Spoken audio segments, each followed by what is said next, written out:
Things are starting to firm up a little bit here on the grain trade this morning. I am joined by Chris Swift of Swift Trading Incorporated, based in Nashville, Tennessee.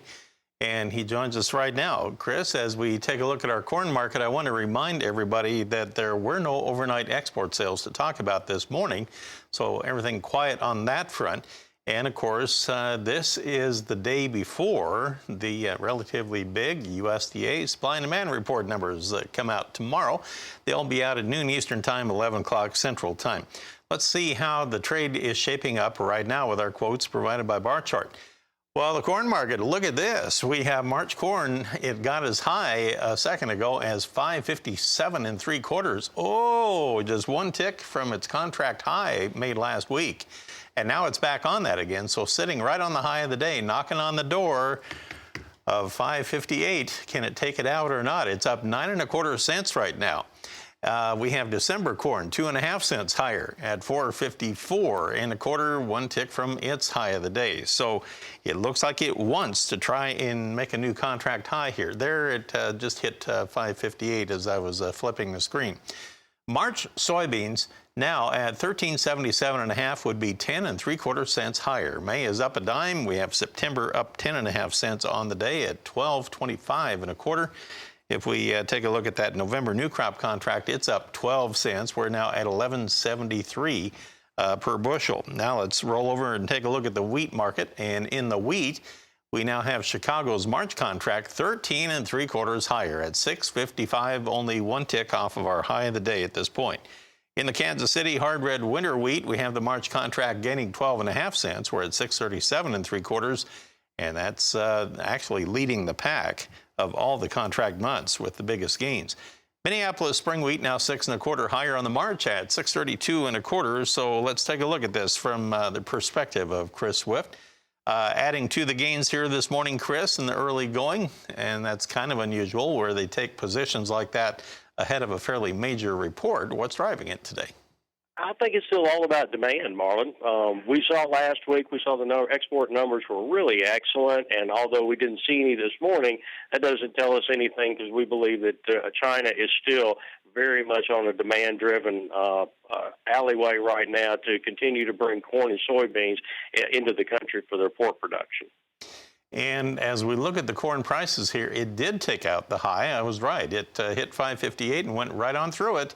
Now we got as high as 559 1/4, so now we are looking at a new contract high today. You actually are watching it happen right now. We're 10 1/4 higher and just a couple of ticks off of that brand new contract high there. Oddly enough, December only gaining 3 cents right now, so really lagging the nearby contracts. The wheat market really showing some strength today here, Chris, and we're wondering how much the weather has to do with that. I think a lot of it. I don't think that you got much snow cover in some of the areas that are the most drought-related, and now we've got this real bitter cold weather that's coming in. That's got to damage it some, and we know that we've seen China still needing probably some wheat there, and that Russia has been back and forth on some of their wheat sales, export sales out there. So at any given time, wheat just still keeps some undertone, firm feeling to it right now. Okay, and we were talking earlier about the U.S. dollar value. A lot of times the wheat will do the opposite of what the dollar is doing. It is a little bit weaker right now. It's down 122 points at 90.910 on the March U.S. dollar futures as far as that goes. And by the way, the Dow, in case you're wondering, it's now 201 points higher at 31,243 on the March futures. So we'll come back and take a look at livestock with Chris Swift after this. As we continue on reviewing our current ag commodity trade ahead of the reports coming out tomorrow, let's take a look at our livestock market action right now. We'll go to the live cattle board where we have everything turning higher today. And we have February, which is now in first notice day today, trading 42 cents higher. Now, the April contract is where a lot of your volume is going to be focused. That one is 65 cents higher. We're at 124.42. Now, keep in mind that February contract, that 117, we'll talk about that here in a second. The June is now at 120.62. That's up 65 cents. On the feeder cattle market this morning, you now have the March contract trading lower by 42 cents at 137.85. So it's doing just the opposite of what the live cattle are doing. April is now 47 cents lower at 141.72. Keep in mind, of course, that we had the corn market making new contract highs just a moment ago, and feeders do definitely notice that. On the lean hog market right now, you have the February now 32 cents higher at 71.30, but we have April a little pressure right now, down 5. We're at 80.25 per hundredweight. The May contract a nickel higher though at 83.97.